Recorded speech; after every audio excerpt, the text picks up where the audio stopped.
Hi everyone and welcome back to my channel. My name is Nikita and I share career tips and tricks that can help you grow as a professional.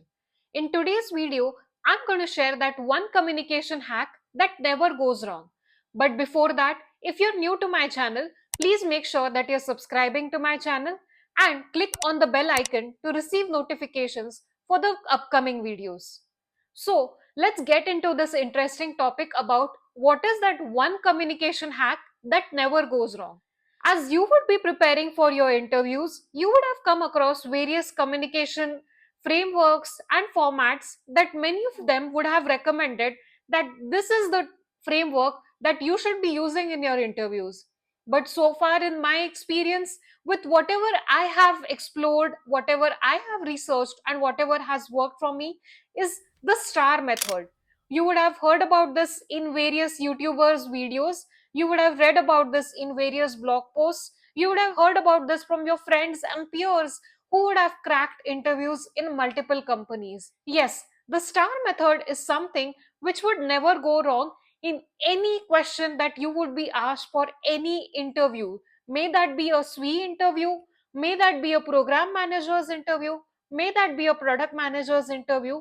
If you are presenting your answers in the STAR method, there are more and more chances that you would be shortlisted for the next round. So, what is the STAR method?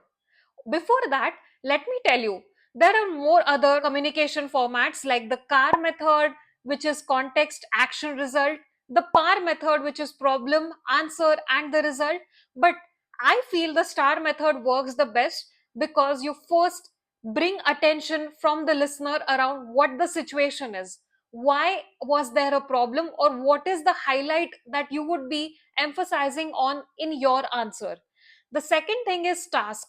This is where you would be talking more about what are the different things that you would be doing, what are the tasks that are expected from you. Then comes the actions, which is basically what you delivered, what you did, or what you would be doing if you were in a particular situation, or what you did when you were in a particular situation. And the end thing is result, where you would be quantifying your answers, talking more about the impact that you had created based on the situation you were put in. And definitely this format works the best. Now let me walk you through the details of S, T, A and R. So S stands for situation, where for example your interviewer asked you what was the most challenging part of your previous role. You definitely have an amazing story to tell, but the interviewer may get lost unless you're bringing a format and framework to get their attention to you. The second thing is task, where you would be talking more about what tasks were challenging in your previous role. You would be highlighting more about how the tasks are associating with the situation that you briefed in the S context. The third thing is going to be actions around how did you act on the situation based on the tasks you were expected to pick up. And the last thing is results. You would be talking more about what was the outcome or what results you delivered in the challenging situation. Now, let's take an example on how you would be answering a question with the STAR method. Imagine your interviewer says, "Hey Nikita, tell me about a time you managed a complex project." Definitely, in my experience, I have managed multiple complex projects, but I would first clarify with my interviewer, would they be wanting me to answer the complexity in terms of because there were less resources, or because there was less time, or because there was less budget, or it was a combination of two or three of these things that I spoke about. Now let's assume the interviewer wants me to talk more about the complexity in terms of tight schedules. Now, how would I be answering this question using the STAR method? The first thing is telling about the situation. Here, I would be speaking more about a project where I had limited time to manage and launch new features for the program that I was in charge of. And my role as a project manager or program manager was to ensure that we are able to balance different resources and whatever time we had to launch the project. Next is the task section, where I will be talking more about One, how did I understand who are my stakeholders, what kind of resources I have, how much time I have to deliver the project and land the project in time, and lastly, what is it that the client is expecting as an outcome of this project.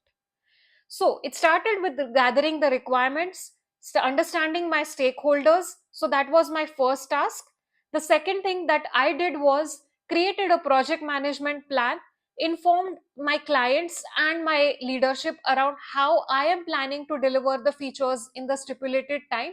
And lastly, I set the team for success, explaining them what is expected from us, how the timelines are, what is the work breakdown structure, and what is it that we will be measuring ourselves as success with the milestones created with each task. With this, as the action plan was created, first was briefing the team with the project management plan.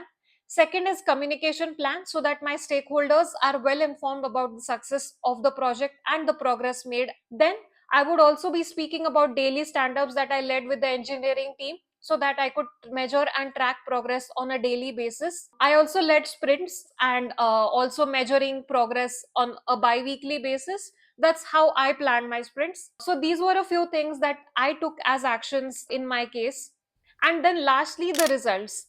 I was able to deliver the client's project well in time, and as an impact of this, the client was very happy that we were able to deliver the project in the limited resources and time we had. And with this, the client also agreed to sign up for an upcoming project for the future, which helped the organization establish strong connections with the client for a long term basis. Now, that's the result part where I'm emphasizing on the impact made. One is like the time part, which was the situation I explained. I had less time and I had to deliver the project in less amount of time. And I also spoke more about beyond the time factor. How did I make sure that I was winning the hearts of my leadership, my client, and also the engineering team who was primarily in charge of delivering the features. So that's how you can use the STAR method. Trust me, this method never goes wrong, unless you're trying to explain your partner that they want to go for a bachelor's party. Perhaps this method won't work that time. Until the next video, take care. Bye bye.